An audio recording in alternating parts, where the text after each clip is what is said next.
نحمدہ و نصلی علی رسول الکریم اما بعد فاعوذ باللہ من الشیطان الرجیم بسم اللہ الرحمن الرحیم ومن یؤت الحکمۃ فقد اوتی خیرا کثیرا۔ عزیز دوستو، السلام علیکم ورحمۃ اللہ وبرکاتہ۔ امید ہے آپ سب خیریت سے ہوں گے، اور دعا ہے اللہ میرے تمام دوستوں کو اپنی حفظ و امان میں رکھے، آمین۔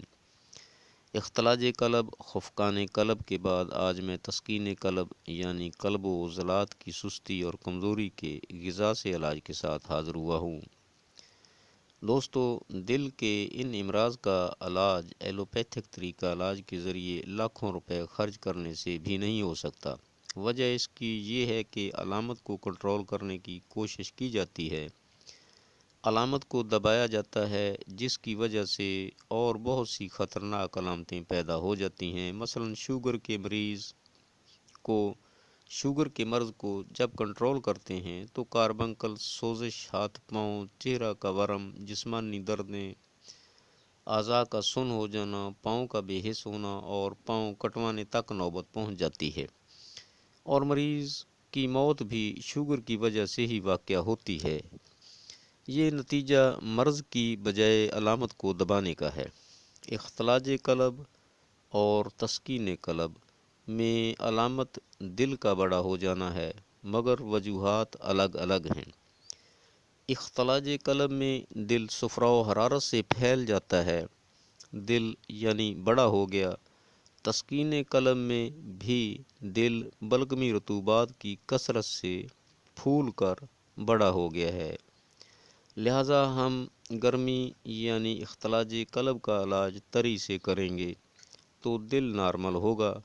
تسکین قلب یعنی بلغمی رطوبات کا علاج خشکی سے کریں گے تو دل نارمل ہوگا۔ علاج چاہے ادویہ سے ہو یا اغذیہ سے، ہونا وجوہات کا ہی چاہیے، یہی علاج درست ہوگا۔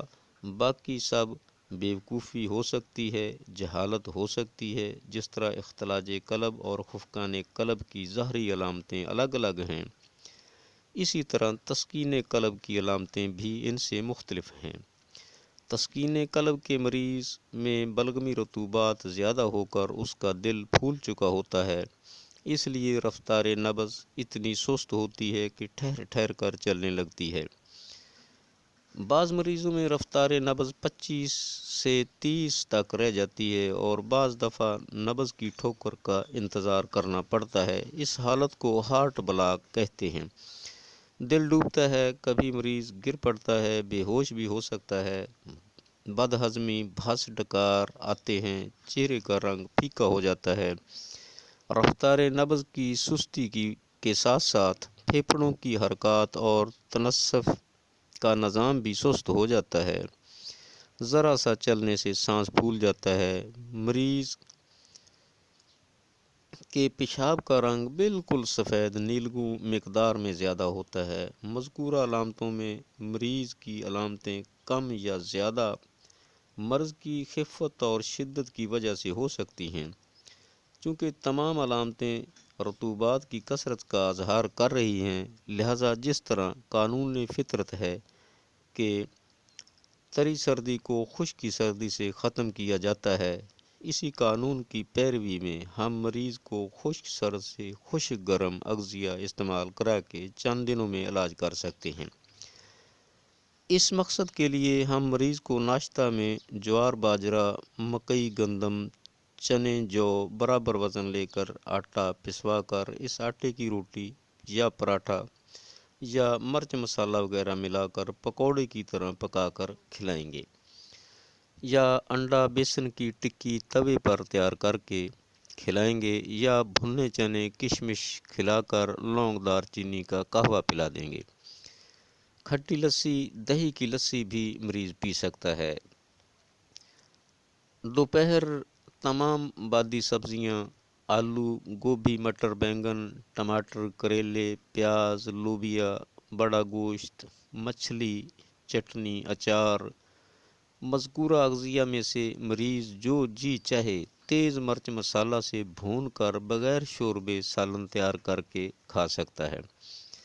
پھلوں میں تمام وہ پھل جو کھٹے ہوتے ہیں یا خام حالت میں کھٹے اور پک کر میٹھے ہوتے ہیں، مثلا کینو، انگور، انار، جامن فالسا، اسٹرابری، انناس، تمام ترش پھل۔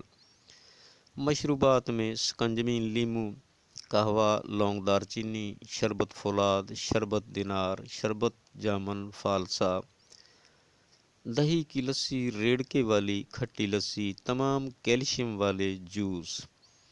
یہ تسکین قلب کے مریضوں کی غذائیں ہیں۔ جو مریض میرے تجویز کردہ چارٹ کے اندر رہ کر غذا استعمال کرے گا، موت ایک حقیقت ہے اور اس کا وقت مقرر ہے، مگر تسکین قلب سے نہیں مرے گا انشاءاللہ۔ دوستو، لا علاج اور خطرناک ترین دل کی 3 امراض کا غذا سے شرطی علاج میں نے بتایا ہے۔